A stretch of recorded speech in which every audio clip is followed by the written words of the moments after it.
बेटी ने आइसक्रीम की दुकान पर कहा, पापा बस इतनी सी चाहिए। पिता ने 2 दिला दी। बेटी बोली, इतनी क्यों? पिता हंसे, तो जितना मांगेगी मैं दुगना दूंगा, क्योंकि मैं तेरा साया हूँ। बारिश में बेटी स्कूल जा रही थी। रास्ते में भीग गई। अचानक पीछे से छाता आ गया। पिता खड़े थे, बिना कुछ कहे। बेटी मुस्कुराई। आपको कैसे पता चला? पिता बोले, बेटियां भीगे नहीं, इसलिए पिता का दिल हर मौसम में बाहर रहता है। पिता के देहांत के बाद बेटी हर मुश्किलों में लड़खड़ाने लगी। फिर अचानक एक रात सपने में पिता आए और बोले, मैं गया नहीं, तेरे हौसले में हूँ, उठ, मैं साथ हूँ। बेटा नौकरी के पहले दिन डर रहा था। पिता ने कंधे पर हाथ रखा और बोले, जब तक मेरा साया है तू कभी अकेला नहीं लड़ेगा।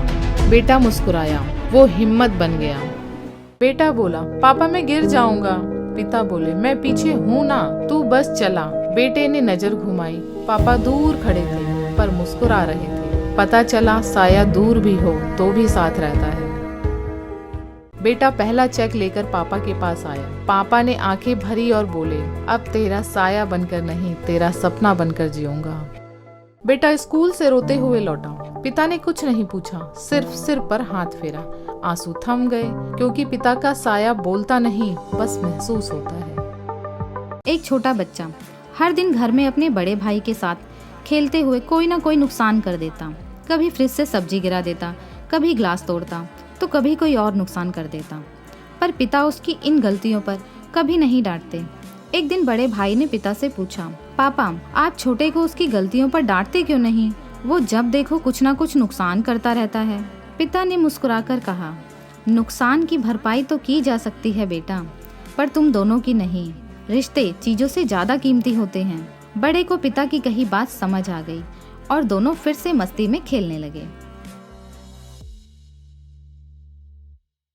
छोटी सी बबली हाथ में पेंसिल लिए घर की दीवार पर अपने नन्हे ख्वाबों की पेंटिंग बना रही थी। पिता ने देखा और गुस्से से उसे डांटने लगे, ये क्या कर रही हो?